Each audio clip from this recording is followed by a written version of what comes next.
Hoje você vai meditar, hein? E descobrir quais são os seus bloqueios. Cheguei, pessoal, mais uma vez aqui no YouTube, tem aparecido direto e fico muito feliz com a presença de todos. Sou psicanalista, trabalho também com a cocriação e caso tenha chegado aqui, saibas que estás preparado para perceber e entender como de fato funciona a criação da nossa realidade 3D, ou seja, tudo que você tem vivido até hoje foi criado por você. Uhum. Sim, sim, sim. E é muito desafiador, né? Para nossa mente racional conceber, e é por isso que eu ofereço um serviço de consultas para a gente poder conversar, descobrir quais são as suas crenças mais limitantes e preparo também alguns exercícios para poder substituí-las. Sim, para você ser renovado, fazer melhores escolhas e viver uma vida mais alinhada, né, com a visão que você tem. É só passar lá no Insta, Tárcia Fala. Por lá tem um link e também outros links para você poder acessar e continuar por aqui. Gratidão, gratidão, gratidão. E hoje eu resolvi gravar esse vídeo, pessoal, porque tive uma conversa super agradável com uma querida. Beijos, você sabe quem é. Sempre vem, pelo menos uma vez ao mês, vários progressos maravilhosos, e a gente acabou falando um pouco sobre meditação. E ela me fez lembrar da minha experiência inicial com a meditação. E eu quero compartilhar aqui, porque me ajudou pra caramba, pessoal, a descobrir as minhas maiores crenças limitantes, principalmente neste quesito amoroso, tá? Primeiramente, muita gente acha que meditação é uma prática religiosa e de verdade, pessoal, não é. Mas em toda religião há um momento em que você medita. O que é isso, pessoal? Meditar. Ficar em silêncio, focado no seu mundo interior. Eu vejo desta forma. Agora, na teoria é muito simples. Na prática é outra história. Por quê? A nossa mente, ela é extremamente inquieta. Os budistas já diziam que há um macaquinho bêbado aí dentro, saltitante, né? São muitos pensamentos, a maioria bem terroristas, sabotadores, e ficar em silêncio para poder se ouvir e se conectar com esta divindade dentro de você. Eu, por exemplo, não medito para encontrar algo fora, é para acessar o que está dentro, né? Jesus Cristo, e pessoal, não sou religiosa, mas como Neville eu gosto de estudar esses livros sagrados, e a Bíblia para mim é incrível, né? Mesmo sendo escrita de uma forma não muito direta, tem muita mensagem ali positiva. E Jesus ficou muito famoso pela fala, né, de que eu e o Pai somos um. Inclusive, ele foi acusado de blasfêmia. Como assim?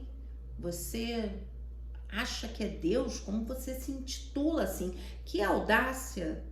Mas as pessoas não entenderam muito bem o que Jesus quis dizer. Na verdade, eu e o Pai somos um, é porque eu também sou divino. E é assim que eu quero que você se enxergue, como divino, como uma extensão do Criador. Independente de você dar nome ou não. Dentro de você há esta faísca. E ao meditar, você mergulha e vai de encontro com esta essência. Para mim, a meditação engloba isso também, certo? E um contato mais direto com o seu subconsciente.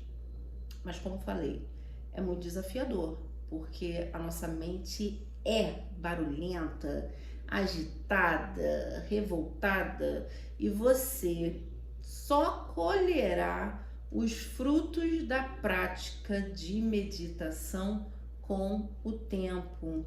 É importante fazer pelo menos uns 15 minutinhos todos os dias, de preferência ao acordar ou antes de dormir. A sua mente costuma estar um pouco mais relaxada. Enfim, comecei a tentar, de tanto ouvir muitos coaches falando do quanto a meditação era importante. Isso faz anos, tá, pessoal? E como vocês, que provavelmente já tentaram, aquela mente barulhenta, e comecei a me organizar de outra forma. Como? O ambiente, acho que o ambiente conta muito. Parei de fazer sentada na cama, né?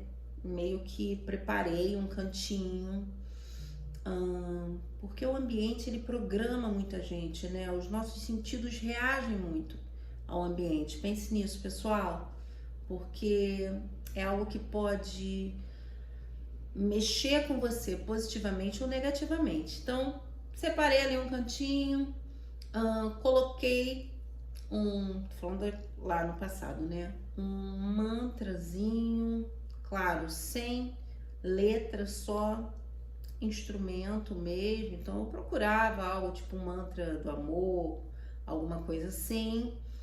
E começava trabalhando a respiração, certo? Puxando pelo nariz, soltando pela boca algumas vezes, de olhos fechados, deixando que esses pensamentos fluíssem naturalmente, sem julgamento, como se fossem nuvens passando. E na época, eu sempre lançava uma pergunta, né? Para poder descobrir alguma coisa que tivesse muito oculta em mim, algum bloqueio, alguma crença que não me permitisse viver a vida que eu queria viver, principalmente nessa parte amorosa, certo? Então eu perguntaria algo do tipo: como é que eu faço para me sentir mais segura, tá? Não lembro exatamente, pessoal, porque faz tempo. Mas você pode perguntar algo assim: como eu faço para encontrar o meu grande amor? Como eu faço para poder me aproximar da minha pessoa específica? Ou, né, como eu faço para que ele se aproxime de mim? Uma pergunta aberta, não essa com uma resposta de sim ou não. Enfim, tentando ali, né, por alguns dias, até que, olha só como o nosso subconsciente e o divino também, que trabalham em conjunto. Eu comecei a ter uns flashes, né? Imagens de um tio meu, que na verdade era marido da irmã do meu pai. Morávamos todos juntos e, pessoal, não tem problema algum em falar do meu passado. Não gosto de falar muito do presente, optei por uma vida mais discreta. Agora, o passado para mim já foi, e rasgo o verbo mesmo, e sei que ajuda muita gente, né? Que vocês acabam ressoando com as minhas experiências. Enfim, comecei a ter uns flashes desse marido da irmã do meu pai. Morávamos todos num quintal, eram 3 casas, certo? Então, família toda, tios, tias, primos, lá em Padre Miguel, né? No subúrbio aqui do Rio de Janeiro. E muito insistente. E pelo que eu fiquei sabendo, né? Eu não convivia com essas pessoas desde os meus 10 anos de idade. Então já tinha aí uns 20 e poucos anos, né? Sem convívio. Ele tinha inclusive falecido já. E né? De primeira eu fiquei pensando, gente, será que é uma mensagem do além? Será que ele quer se comunicar comigo? Eu tô sendo usada? Mas na sequência, eu lembro de sentir, não foi verbalizado, algo me dizendo, me informando sobre o olhar dele, né? E eu percebi o que o meu subconsciente estava querendo me mostrar. Esse tio, ele tinha um olhar muito furioso, sabe? Meio que cruel, no sentido que ele olhava pra gente, né, um bando de criança, com uma certa reprovação, quase que um nojo. Foi essa a leitura que eu fiz. E eu achei aquele esquisito. E depois de ter percebido, né, me entreguei ali para aquele momento, essa reprovação por parte dele, eu comecei a ter flashes também de outros homens que estavam ali no quintal do meu outro tio, irmão do meu pai e do meu avô. E acabei encontrando um denominador comum entre os quatro, né? E que era isso, essa reprovação, uma falta de afeto, de acolhimento, uma coisa assim bem esquisita. E aí eu percebi, caramba, né? Os meus primeiros exemplos de figuras masculinas foram bem esquisitos, né? Bem esquisitos. E, enfim, meditei um pouco nessa situação e passei a anotar o que acontecia durante a meditação. Então, a impressão que eu tive, que nem chegou a ser algo verbalizado, foi esse olhar reprovador, alguma coisa que dizia pra mim, tipo, tem algo errado com você. Era essa a sensação, entende? De receber olhares julgadores que não construíam a autoestima e, inclusive, a destruíam.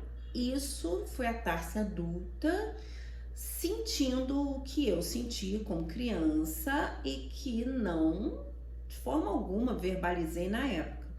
Anotei, né? Pronto. Isso eu lembrei hoje com a cliente. E tive um momentinho aqui de reflexão para poder entender o início da minha jornada, né? Na cocriação, na atenção plena, porque a meditação entra nesse quesito, né, de atenção plena, porque você tem que focar em algo. Eu sempre foco aqui na minha glândula pineal, né? Eu coloco toda a minha atenção aqui. Pronto, aí a meditação é como eu falei, você vai colhendo os frutos ao longo dos dias, e não posso falar exatamente quantos dias, porque todo mundo aqui é único, sua experiência é só sua. E aí na sequência, a meditação ainda jogava algumas imagens deles, começou a jogar a imagem de um... Gente, eu não lembro ao certo se eu o considerei ou se ele me considerou uma namorada, mas eu morava no Espírito Santo e passava férias aqui no Rio de Janeiro e conheci esse rapaz. Eu tinha uns, sei lá, 17 anos, eu imagino, e ele já tinha uns 28, o que é bizarro, né? Como é? Na época eu vinha ficar com a minha mãe, que a minha mãe permitiu isso, mas enfim, né? Muito esquisito. E comecei a ter uns flashes desse rapaz. E eu lembrei que ele foi a primeira pessoa que me deu a sensação de um frio na barriga. Eu lembro disso claramente. Acho que eu tinha 16, 17 anos. Mal tinha começado ali a minha vida, né, amorosa.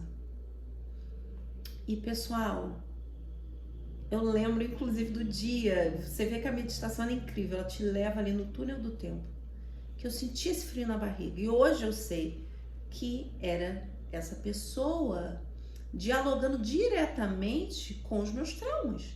Que o frio na barriga nada mais é do que isso, tá? Esse monte de borboleta aí no estômago. Em muitos casos, tá, pessoal? Você encontra o outro num nível psicológico e até traumático parecido com o seu. Não falo todos, mas muitos que chegam na sua vida vêm com esse objetivo. E veio essa memória dele ser o primeiro que acionou isso em mim, né? E eu revisitei em meditação algumas coisas deste relacionamento, e ele tinha esse traço, né, meio cruel, meio dominante, meio controlador, e era um cara mentiroso, um cara, sabe, muito bom de lábia, mas que tinha uma vida oculta, algo em paralelo. Eu lembro que eu tinha até umas suspeitas dele ser meio estelionatário, muito vaidoso. Era uma coisa assim que, sabe, uma teia onde eu fui pega assim com tudo, né? Aquela presa ideal, digamos. E aí, enfim, a nossa relação meio que acabou com um amigo dele me dizendo que ele ficava com muitas pessoas, que às vezes ele me deixava em casa e ia pra balada, isso e aquilo, ficava com um monte de mulher e tal. E quando eu fui confrontá-lo, ele não negou, ele falou na minha cara que sim, né? Pois é. É isso, esse requinte de crueldade, né? Pra uma moça, eu era uma mocinha ali. Enfim, mas meus pais me deixavam muito solta. Isso daí também é meio problemático, né? E pessoal, claro, né? Depois veio, voltou, aquele chororô, etc e tal, mas aí acho que eu já tinha planos de ir embora, por aí vai. Nunca dei uma segunda chance. Mas ele veio. E esse mergulho que eu fiz na meditação, que me levou para esta situação, me mostrou o quanto aquilo ali tinha me machucado e reforçado algumas crenças, né? Essa de ser trocada, de não ser priorizada, de ser enganada e tudo isso. E, novamente, anotei. Foram muitas coisas, mas eu quero falar dessas três, né? Falei lá da minha família, desses homens, desse praticamente primeiro namorado, não lembro ao certo, né, a cronologia das coisas. E veio uma outra memória, uma relativamente mais recente, de um outro rapaz que também provocava esse frio na barriga, né? Ele era lindo, eu tinha muita atração, era uma coisa assim, sabe? Uma loucura, mas nós nunca oficializamos nada, não era a intenção dele, só que ele me mantinha ali naquele limbo, sabe? E eu lembro, pessoal, que eu já estava no cúmulo da codependência, isso faz uns 15 anos, tá? E ele me prometeu, na época, de passar o meu aniversário comigo, entende? E eu me empolguei toda. Comprei roupa, pensei no lugar, fiz tudo que vocês imaginarem. Criei grandes expectativas dentro de mim. E ele morava um pouco afastado da minha casa, certo? Eu morava tipo na zona sul e ele na zona oeste. Até que chegou o dia. Ele entendia, não falou meio direito, mas acabamos marcando o lugar. Era tipo uma... eu passaria ainda, olha só como eu me esforçava. Eu passaria na casa dele para da casa dele nós irmos para uma churrascaria e depois ficar junto. Era esse o plano, certo? Quando eu cheguei na casa dele para buscá-la, ele estava virado. Vocês têm noção? Tinha passado a noite fora, tinha bebido pra caramba e falando: ah, eu não aguento, eu não aguento, eu não aguento. Mal me abraçou, me beijou, me desejou, né? Feliz aniversário. Uma tragédia, pessoal. Sinto muita compaixão pela Tássia dessa época, meu Deus. Enfim, foi importante, tudo é importante, né? Barganhei, quase que me humilhei para ele pelo menos sair para comer alguma coisa comigo. E ele foi, mas nem conseguia comer porque estava de porre. Resumidamente, foi uma tragédia esse aniversário, né? E eu não lembrava disso, mas em meditação veio à tona a sensação que eu sentia ali, né? Que era essa coisa de me esforçar muito para manter alguém na minha vida, para tentar fazer o outro me enxergar. Olhe para mim, veja o meu valor. E em todas essas situações que eu relatei, vieram inúmeras e eu fui anotando, eu buscava o quê? A aprovação. Eu buscava o afeto, o amor, o acolhimento. E depois de muito me investigar, deixar que meu subconsciente me mostrasse o divino, essa divindade dentro de mim também, eu fui fazer o que precisava ser feito, que era exatamente me dar o que eu buscava fora. Então eu precisei aprender a me acolher, me abraçar às vezes, me entender, ter autocompaixão, isso tudo na introspecção, tá? Eu não fui, sei lá, pra show de rock pra poder me conhecer. Eu tive que encarar ali aquele certo deserto, né? Não deixei de funcionar no mundo, mas foram uns 2 anos, assim, sabe? Em recolhimento mesmo. Não isolamento, recolhimento, digamos. E eu precisei aprender a me priorizar, sabe? Eu era do tipo que, sei lá, se eu recebesse um 13º que fosse, ao invés de eu me agradar, comprar algo pra mim, ir a um médico, fazer um exame, eu preferia, por exemplo, sair com alguém e bancar quase tudo, porque eu queria aquele afeto, entendem? E não foi fácil me escolher. Não foi fácil começar a me priorizar, sabe? Esse bem-estar físico, emocional, começar a dizer sim para mim, ao invés de dizer sim para o outro e me negar. Eu passei a não me negar, a não me trair, pessoal.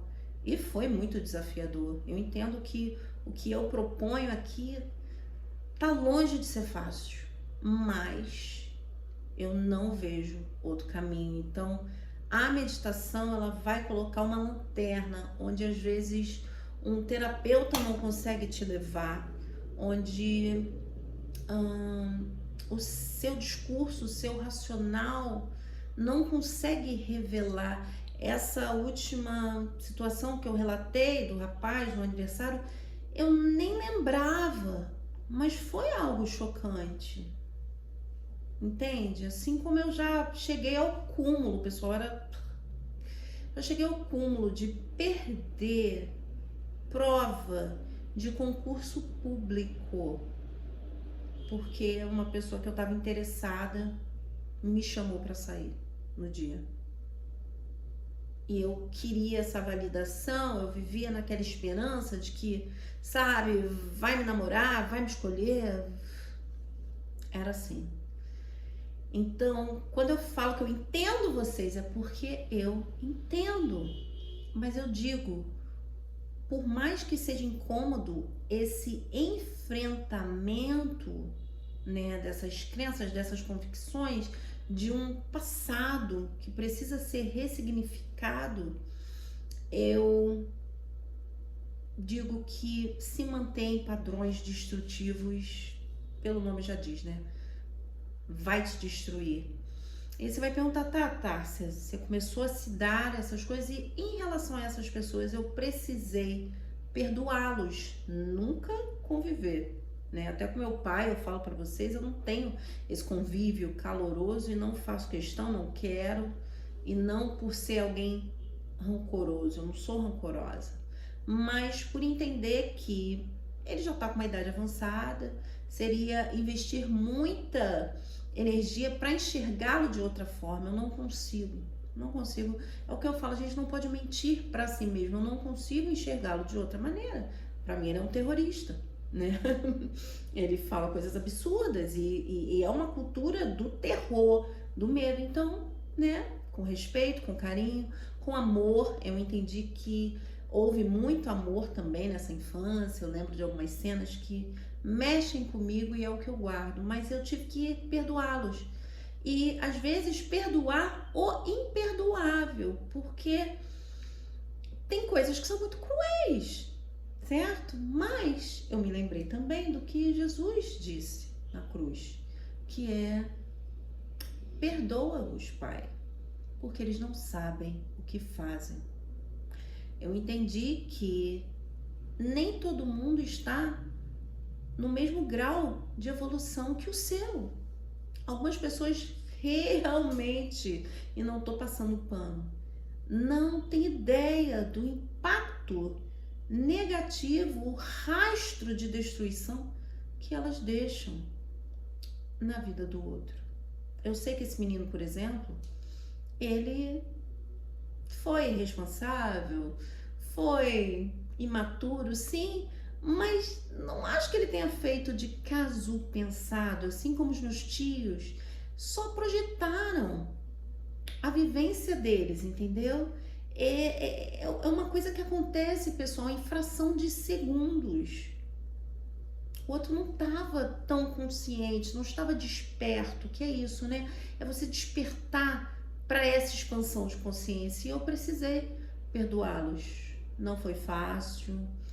Às vezes ainda me pego até ruminando alguma coisinha do passado, mas me convenci do contrário.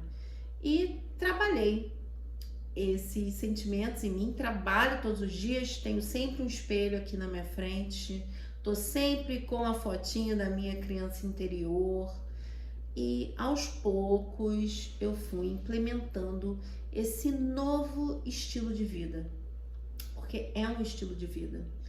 E eu comecei a ver muito resultado na minha parte de confiança. Eu comecei a confiar literalmente no meu taco, entende? E eu senti isso no meu corpo. E aí eu falei, tá dando certo, tá dando certo. E é isso, meus amores, se você usar a meditação, ela servirá como uma grande ferramenta. Os frutos só serão colhidos com o tempo, pode vir através de imagens, palavras, sensações no seu corpo, mas algo será revelado. Investigue o que vier à tona e faça o que tem que ser feito gradativamente. Você muda a sua identidade, você ocupa espaços emocionais, logo você vira esse co-criador consciente que seleciona as experiências não através de um filtro traumático, entende? Que era, eu estava selecionando as experiências usando aquele filtro lá da infância, de reprovação, de medo, de terrorismo, entende? E eu tive que trocar, eu tive que colocar outros óculos para poder olhar e buscar outras coisas, atrair outras coisas.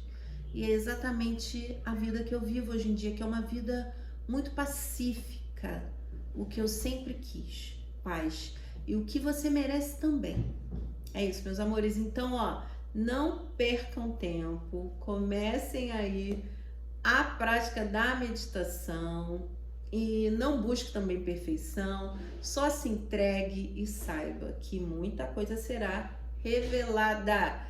Use também as técnicas para toda essa ressignificação. Usei muita afirmação.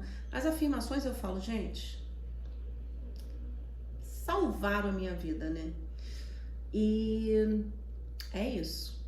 Comece hoje, agora, sem pressa, sem pressa. Mude, sabe? É como se eu tivesse colocado assim outros óculos e falasse: ah, agora sim eu atraio para minha vida o que eu sempre mereci. Porque, na verdade, ninguém aqui pôde escolher em que família nascer, em qual país. Essas coisas pré-determinadas, elas te programam também de alguma forma. Mas você tem o poder de mudar isso tudo. Creia, creia e creia. É isso, meus amores. Qualquer coisa é só me chamar. Beijos, amo vocês.